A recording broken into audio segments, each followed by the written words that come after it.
বহুদিন আগের কথা। এক জঙ্গলে বসবাস করত একজন দরবেশ। তিনি মানব সমাজ থেকে একটু দূরে সরে গিয়েছিলেন, কারণ মানব সমাজে যেরকম ঝগড়া ঝাঁটি ফ্যাসাদ হিংসা বিদ্বেষ অন্যায় অত্যাচার জুলুম হচ্ছিল, সেগুলো তার জীবনকে দুর্বিষহ করে তুলেছিল। তাই তো সে এই মানব সমাজ ছেড়ে গহীন এক জঙ্গলে বসবাস করতে শুরু করেছিল। সেইখানে লতাপাতা বিছিয়ে তার নিজের মতো করে একটা আরামদায়ক স্থান তৈরি করে নিয়েছিল। সেখানেই তিনি এবাদতে মশগুল থাকতেন, কখনো ধ্যানরত অবস্থায় আল্লাহ তাআলার জিকির আজগার করতেন, কখনো বা সেই লতাপাতার উপরেই ঘুমিয়ে পড়তেন। যখন খুব বেশি খিদে পেয়ে যেত, তখন তিনি এই জঙ্গলের বিভিন্ন ফলমূল চিড়ে খেতেন এবং পাশের নদী থেকে কিছু পানি সংগ্রহ করে পানি পান করতেন। এভাবেই আল্লাহ তাআলার সান্নিধ্য পাওয়ার জন্য, আল্লাহ তাআলার এক খাস বান্দা হওয়ার জন্য, আল্লাহ তাআলার গোলাম হওয়ার জন্য তিনি দিনরাত আল্লাহ তাআলার ইবাদতে মশগুল থাকতেন। এভাবেই চলতেছিল তার দিনকাল।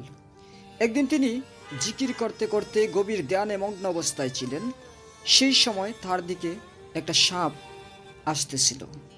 এটা তিনি যেহেতু চোখ বন্ধ করে ধ্যানরত অবস্থায় ছিলেন, তাই দেখতে পাচ্ছিলেন না। কিন্তু তার মনের আয়নায় রুহানি চোখে তিনি একটা সাপের ছবি দেখতে পেলেন।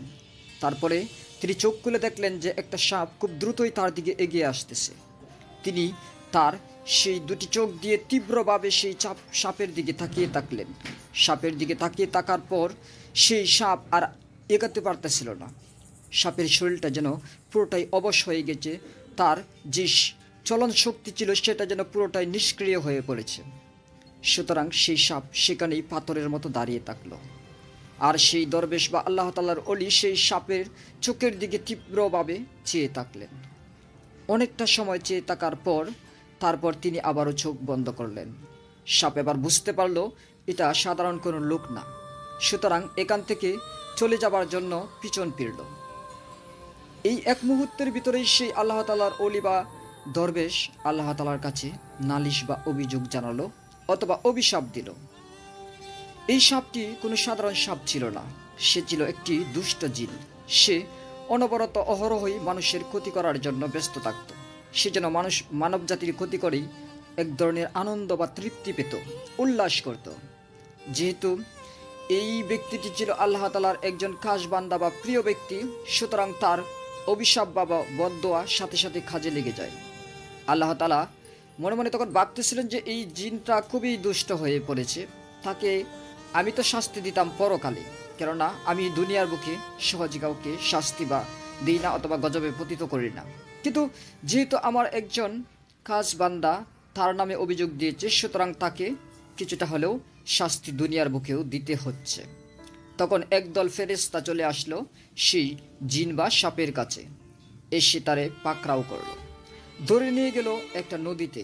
সেই নদীর প্রায় 300 ফিট পানির নিচে সেই সাপটিকে তারা রেখে দিল এবং বলল যে আল্লাহ তাআলার পক্ষ থেকে আদেশ হয়েছে, তুই আজকে থেকে এখানে বসবাস করবি, যেখানে পৃথিবীর আলো বাতাস রূপ রং সৌন্দর্য কিছুই প্রবেশ করতে পারে না, এবং তুই অনবরত তোর দেহ থেকে বিষ নিংড়ানোর চেষ্টা করবি। যেদিন তুই পুরোপুরি বিষমুক্ত হতে পারবি, সেদিনেই তোর সেই শাস্তি বা আযাব বা গজব সেটা শেষ হবে। যেহেতু এটা আল্লাহ তাআলার আদেশ, সুতরাং সেই জিন এখান থেকে আর নড়াচড়া করার কোনো উপায় খুঁজে পাচ্ছিল না। এইখানে সে দিন রাত তার শরীর থেকে সবটুকু শক্তি দিয়ে তার পুরো ক্ষমতা প্রয়োগ করে তার শরীরে সবটুকু বিষকে নিংড়ে বাহির করে দিতে চায়, কিন্তু তার বিষ যেন শেষই হতে চায় না। এটা হচ্ছে আল্লাহ তাআলার এক লীলা খেলা। তার শরীরের ভিতরেই বসে আছে আল্লাহ তাআলার এক ক্ষুদ্র ফেরেশতা। সে অনবরত সেই সাপের ভিতর বিষ তৈরি করছে। এভাবে যখন সে দুনিয়ার আলো বাতাস থেকে, দুনিয়ার সব কোলাহল থেকে, দুনিয়ার সব সৌন্দর্য থেকে অনেক দূরে পতিত হয়ে আছে, তখন তার যে বন্ধু বান্ধব ছিল, পরিবারের যেই জিনগুলো ছিল, তারা তাকে খুঁজে খুঁজে হয়রান হয়ে একটা সময় তার সন্ধান পেয়ে গেল। সেখানে এসে তার এই নাজেহাল অবস্থা দেখে, তার এই কষ্টের জিন্দেগি দেখে তারা নিজেরাও খুব কষ্ট পেল। তারা জানতে পারলো যে এক আল্লাহ তাআলা ওলির সাথে বেয়াদবি করার কারণে সেই সাপের এই শাস্তি হয়েছে। সুতরাং সেই জিনগুলি খুঁজে খুঁজে সেই আল্লাহ তাআলার ওলির কাছে চলে গেল এবং অনেক কান্নাকাটি করে, আহাজারি করে, রুদন করে তার সম্মুখে বলতে থাকলো, আপনি আমাদের সেই চেনা জিনটিকে মুক্তি দিন। আপনি যদি আল্লাহ তাআলার কাছে দোয়া করেন, যেহেতু আপনার দোয়ায় আল্লাহ তাআলা এই আমাদের পরিবারের জিনকে এত বড় শাস্তি দিয়েছে, আপনার দোয়ার বদলতে সে হয়তোবা রেহাই বা মুক্তি পেয়ে যাবে। সুতরাং আপনি দয়া করে যদি তার জন্য মুক্তির ব্যবস্থা করুন, তাহলে সে চিরজীবন আপনার গোলাম হয়ে থাকবে। আমরা কথা দিচ্ছি সে আর কোনোদিন কোনো মানুষের ক্ষতি করার চেষ্টা করবে না। তখন সেই আল্লাহ তাআলার ওলি বলল, তোমরা তো বলতেছো সে কোনোদিন আর কারো ক্ষতি করবে না, কিন্তু সে যদি আবার আমার ক্ষতি করার কিংবা কোনো মানুষের ক্ষতি করার চেষ্টা করে? তখন সেই জিনগুলো বলে, আমরা যত খারাপ যত দুষ্টই হই না কেন, আমরা আল্লাহ তাআলার প্রিয় যে ব্যক্তিগুলো আছে তাদেরকে সবসময় শ্রদ্ধা, সম্মান এবং সমীহ করি, কারণ জানি আপনাদের একটা অভিশাপে আমাদের মতো হাজার হাজার বা শত শত জিনের জিন্দেগি নষ্ট হয়ে যেতে পারে। আমরা তার জিম্মা হচ্ছি, যদি সে কোনোদিন আপনার সাথে কিংবা এই জগতে কোনো খারাপ কাজ করে মানুষের সাথে, তাহলে তাকে সহ আমাদেরকে ধ্বংস করার জন্য আল্লাহ তাআলার কাছে আপনি দোয়া করবেন।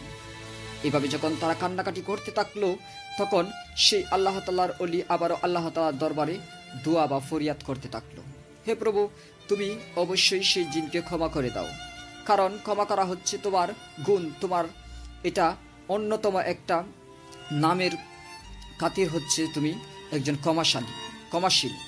সুতরাং তুমি দয়া করে সেই জিনটাকে ক্ষমা করে দাও। এভাবে যখন ফরিয়াদ করতে থাকলো, তখন আল্লাহ তাআলার পক্ষ থেকে গায়েবী আওয়াজ আসলো যে তোমরা মানুষ ক্ষণিকের ভিতরেই কাউকে অভিশাপ দিতে পারো, আবার সেই অভিশাপ উঠিয়ে নিতে পারো, কিন্তু আমি স্রষ্টা, আমি চাইলেই খুব সহজে একজনকে শাস্তি দেই না, আর যদি কাউকে শাস্তি দেই তাহলে সেই শাস্তি সহজে উঠিয়ে নিই না। কিন্তু তুমি যেহেতু আমার প্রিয় ব্যক্তি, তুমি যেহেতু এই দুনিয়ার সংসার সব ছেড়ে আমার কাছে চলে এসেছ, সুতরাং তোমার দেওয়ার একটা ভ্যালু বা মূল্য আমার কাছে অবশ্যই আছে। সো আমি একটা অপশন দিচ্ছি, এই নদীর বুক দিয়ে, যেই নদীতে এই জিনটি শাস্তিরত অবস্থায় আছে, এই নদীর বুক দিয়ে একদল মানুষ একজোড়া নববধূ এবং বরকে নিয়ে যাবে। সেই বর বধূ তারা বিয়ে করে এই নদীর বুক দিয়ে নৌকা দিয়ে যাবে। এই যাওয়ার সময় এই নববধূর মনে থাকবে এক কুচক্রান্ত, সে সেই বরটিকে হত্যা করার জন্য তাকে বিয়ে করবে। এই নববধূকে বরকে হত্যা করার আগে যদি এই জিনটি হত্যা করতে পারে, তাহলে তার শাস্তি আমি ক্ষমা করে দেব। তখন সেই আল্লাহ তাআলার ওলি বলল, হে প্রভু, এখান দিয়ে তো অনেক মানুষ নৌকায় চলে যায়, এই মানুষগুলোর সাথে প্রায় দিনেই বরবধূ যায়, তাহলে জিন কিভাবে চিনতে পারবে যে এই বধূটিকে হত্যা করতে হবে?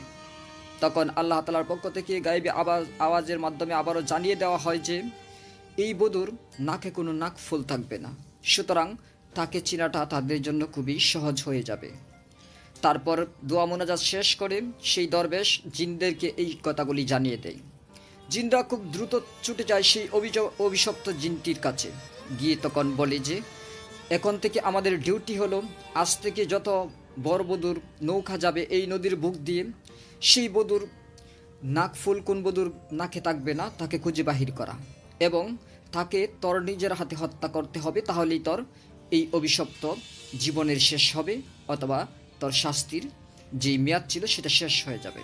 সেদিন থেকেই তারা অপেক্ষা করতে থাকলো। দিনের পর দিন চলে যাচ্ছে, অনেক মানুষ বরবধূ নিয়ে এই নদীর বুকে নৌকা চালিয়ে যাচ্ছে, তারা কত আনন্দ ফুর্তি করছে, কিন্তু সে জিনগুলো তাদের সেই কাঙ্ক্ষিত নববধূকে খুঁজে পাচ্ছে না। হঠাৎ একদিন তারা সেই বধূকে দেখতে পেল, যেই বধূর নাকের মধ্যে কোনো নাকফুল ছিল না। তখন তারা সেই জিনকে বলল যে আমরা আজকে খুঁজে পেয়েছি সেই বরবধূকে, সুতরাং এখনই জলদি চল।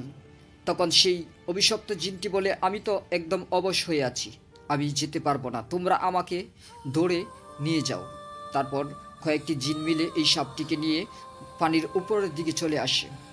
এসে যখন তারা দেখলো যে এই নৌকায় অনেকগুলো মানুষ রয়েছে, সুতরাং এখানে একটা সাপ উঠলে তারা হয়তোবা এই সাপটিকেই মেরে ফেলবে, সুতরাং তারা চিন্তা করতেছে কীভাবে এই নববধূকে হত্যা করা যায়।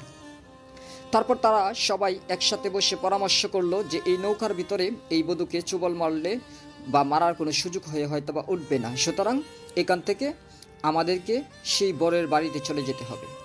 অন্যদিকে এই বরবধূর ভিতরে ছিল একটা কঠিন ষড়যন্ত্র বা চক্রান্ত, তাদের ফ্যামিলিতে ছিল অনেক বেশি ঝগড়াঝাটি, কিন্তু এই মেয়েটি তার বরের সাথে এমন একটি বাহানা করে, এমন একটি চক্রান্ত চালনা করে যে সে যেন এই ছেলেটিকে ভালোবেসে ফেলেছে। এই রকমভাবে তাকে ফাঁসিয়ে তারপর তার সাথে বিবাহ বন্ধনে আবদ্ধ হয়। কিন্তু তার মনের ভিতরে ছিল এক পাপের পরিকল্পনা। সে মনে মনে ভাবতেছিল, আমি তাকে বিয়ে করেছি নামমাত্র, আমার দেহকে স্পর্শ করার আগে আমি তাকে হত্যা করে ফেলব। তার সাথে সে বিষ নিয়ে এসেছিল, সেই বিষ যে কোনোভাবে যে কোনো খাবারের সাথে মিশিয়ে তার বরকে খাইয়ে তারপরে হত্যা করে ফেলবে। এরকম পরিকল্পনা নিয়ে সে সেই ছেলেটিকে বিয়ে করেছিল। দেখতে দেখতে তারা চলে গেল সেই বরের বাড়িতে। জিনরাও তাদের পিছু পিছু আসতেছে খোঁজখবর নেওয়ার জন্য। সেই অভিশপ্ত সাপটিকে এখনো তারা নদীতে রেখে এসেছে, কারণ আগে তারা ভালো মন্দ দেখবে, তারপর প্ল্যান সাজাবে, তারপর তাকে নিয়ে যাবে। যখন সন্ধ্যা হয়ে আসলো, চারদিক অন্ধকার হয়ে আসলো, তখন সেই সাপটিকে ধরে বাতাসের আকাশের অনেক উপর দিয়ে উড়িয়ে নিয়ে তারপর সেই বাড়ির কাছাকাছি গিয়ে নেমে পড়ল। যেই বরবধূর জন্য একটি ফুলসজ্জা বা বাসরঘর সাজানো হয়েছিল, সেই ঘরের পাশে সেই সাপটিকে রেখে আসলো। বলল যে এতটুকু জায়গা তোকে কষ্ট করে যেতেই হবে। যখন নববধূকে ঘরের ভিতর ঢুকানো হবে, যখন বর ঢুকে যাবে, তখন একটা সুযোগে ঘরের কোনো একটা চিপা দিয়ে তুইও ঢুকে যাবি এবং সুযোগ মতো সেই বধূটিকে হত্যা করবি। কিন্তু সাবধান, এই বর মারা যাওয়ার আগেই কিন্তু তোকে এই কাজটা করতে হবে।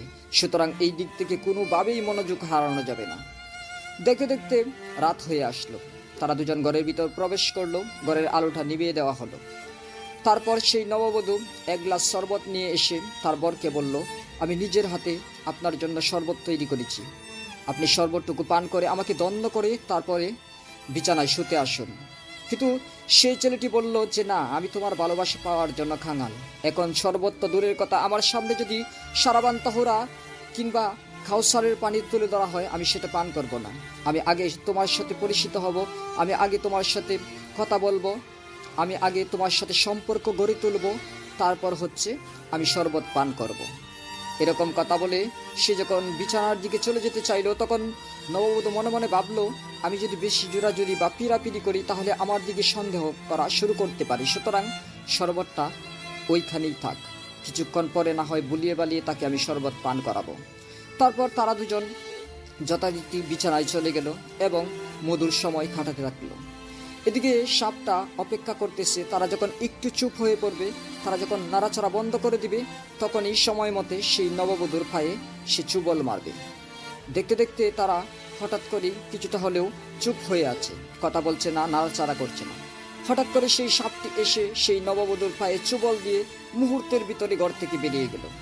তারপর সেই নববধূ হালকা চিৎকার করল। কিন্তু সেই গ্রামের মানুষগুলো সাধারণত ফুলসজ্জার ঘরে কেউ প্রবেশ করতো না, বা প্রবেশ করার অনুমতি ছিল না, সুতরাং কেউ প্রবেশ করতেছিল না। দেখতে দেখতে তার ভিতরে তীব্র যন্ত্রণা শুরু হয়ে গেল এবং বউটি অনেক বেশি জোরে চিৎকার চেঁচামেচি করতে থাকলো। সেই নববধূর চিৎকার চেঁচামেচি দেখে বর বিছানা থেকে দরফরে উঠে তারপর জিজ্ঞেস করলো, কি হয়েছে তোমার? সেই বধূ বলে, আমার পায়ে কি যেন একটা কামড় বা চুবল দিয়েছে, আমার সারা শরীরটা ছটফট করছে, যন্ত্রণায় জ্বলে পড়ে যাচ্ছে, আমি যেন নিঃশেষ হয়ে যাচ্ছি, আমার সামনে যেন ধীরে ধীরে মৃত্যু এগিয়ে আসছে, আমি এতটাই যন্ত্রণা আমার কাছে মনে হচ্ছে, আমি কি করব বুঝতে পারছি না। তখন বর ঘরের দরজা খুলে আশেপাশের মানুষজনদেরকে ডেকে নিয়ে আসে। তারা দেখে অনেকেই বুঝতে পারলো যে এখানে সাপে চুবল দিয়েছে।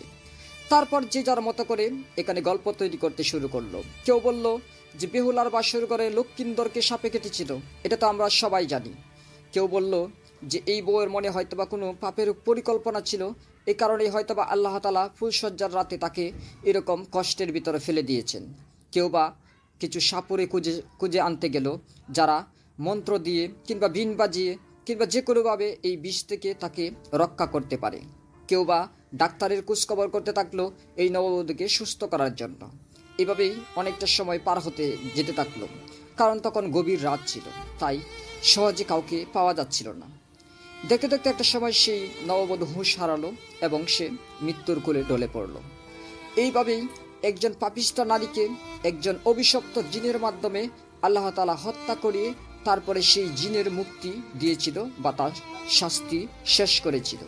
তো আল্লাহ তাআলার লীলা খেলা আসলে এই সৃষ্টি জগতে আমাদের মতো সাধারণ মানুষের জ্ঞানে বোঝা অনেকটাই কঠিন বা কষ্টকর। তারপরেও আমরা যখন সাধারণ বিপদের সম্মুখীন হই তখন আমরা আমাদের ধৈর্যটাকে টিকিয়ে রাখতে পারি না।